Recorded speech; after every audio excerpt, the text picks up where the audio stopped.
जहां से पानी नीचे की ओर जाता है।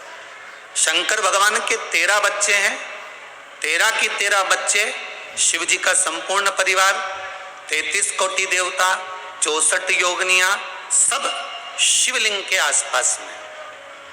आप शंकर जी के मंदिर में जाकर ये कभी ना विचार करना कि पार्वती जी को ढूंढना पड़ेगा या गणेश जी को ढूंढना पड़ेगा या कार्तिकेय जी को ढूंढना पड़ेगा या भैरव को ढूंढना पड़ेगा। हमें शंकर के मंदिर में जाकर किसी देवता को ढूंढने की जरूरत नहीं है। जहां शंकर भगवान का शिवलिंग रखा हुआ है वो माता जी का हस्तकमल है, माता पार्वती जी का स्थान है। जहां शिवलिंग रखा है वो शंकर भगवान है।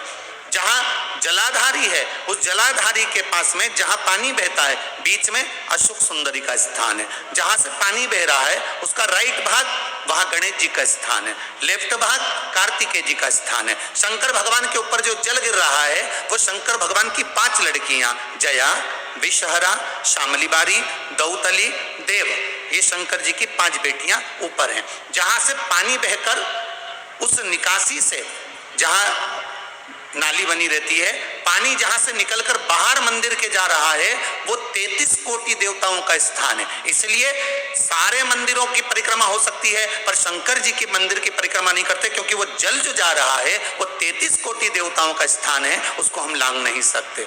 वो स्थान जल चढ़ाते समय आप इसका स्मरण रखें। पानी का जब पात्र लेकर जाते हैं मंदिर के अंदर, सबसे पहले शिव जी का जो जलाधारी है उसमें राइट भाग पर अपनी मनोकामना कर कर जल चढ़ाएं, फिर लेफ्ट भाग में चढ़ाएं रोग मुक्ति के लिए। अशोक सुंदरी की जगह पर चढ़ाएं, ये तीसरा स्थान। चौथा स्थान माता पार्वती जी का जो कटी भाग है जहां पर शिवलिंग रखा हुआ है उस भाग पर जल चढ़ाएं, चौथा भाग। पांचवा भाग शंकर जी के ऊपर चढ़ाएं। ये 5 जगह पर जल क्रमवाइज चढ़ाएं। आप लोग जाते हो डायरेक्ट जाकर शंकर जी पे जल उंडेल कर आ जाते हो, सीधे गए और शिव जी पे जाकर आपने जल चढ़ा दिया।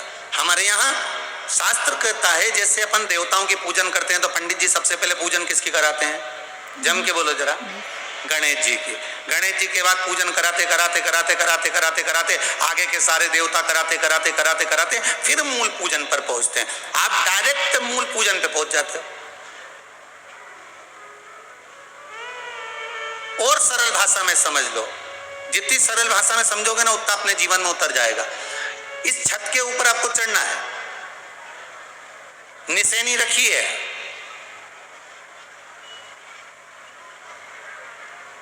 पाए लगे हुए हैं, आप कैसे चढ़ोगे? एक एक पाए पर पांव रखकर चढ़ोगे कि डायरेक्ट पहला पे रखोगे आखिरी पर? जम के बोलिए जरा, एक एक पाए पर पांव रखोगे ना कि धीरे धीरे हमको चढ़ना है। उसी तरह शिव मंदिर में पहुंचने के बाद पहला गणेश स्थान, कार्तिकेय स्थान, अशोक सुंदरी का स्थान। अशोक सुंदरी के स्थान पर जल क्यों चढ़ाया जाता है? क्योंकि भगवान शंकर की सबसे छोटी लड़की जो है वो अशोक सुंदरी है। और ये जो छोटी लड़की है अशोक सुंदरी, ये नारी को अखंड सौभाग्यता का वर प्रदान करती है। कौन सी नारी को? किस नारी को अखंड सौभाग्यता देती है? तो महाराज शास्त्र कहता है जिस नारी के भाग्य में लिखा होता है कि इसको वैधव्य होना है, इसके पति को समाप्त होना है, अगर वो नारी अशोक सुंदरी वाली जगह पर जल चढ़ा देती है तो पति पर अगर काल भी मंडरा रहा होता है तो मां अशोक सुंदरी महाकाल से कहकर काल को टाल देती है। वो अशोक सुंदरी का स्थान,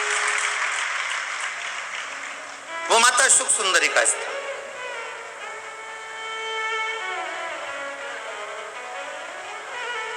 जल चढ़ाने का एक नियम है। यहाँ जल चढ़ाया, फिर कार्तिकेय बाबा को चढ़ाया, फिर अशोक सुंदरी को चढ़ाया, फिर कटी भाग पर।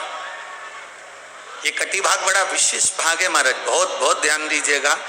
इंदौर में माहिल्याबाई के इस पावन नगरी में माहिल्या शिव पुराण की कथा चल रही है। शायद इंदौर वालों के भाग्य होंगे और टीवी चैनल पे जितने सुन रहे हैं, फेसबुक यूट्यूब पर सुन रहे हैं, उनके भाग्य होंगे जो माहिल्याबाई की इस पावन कथा को श्रवण कर।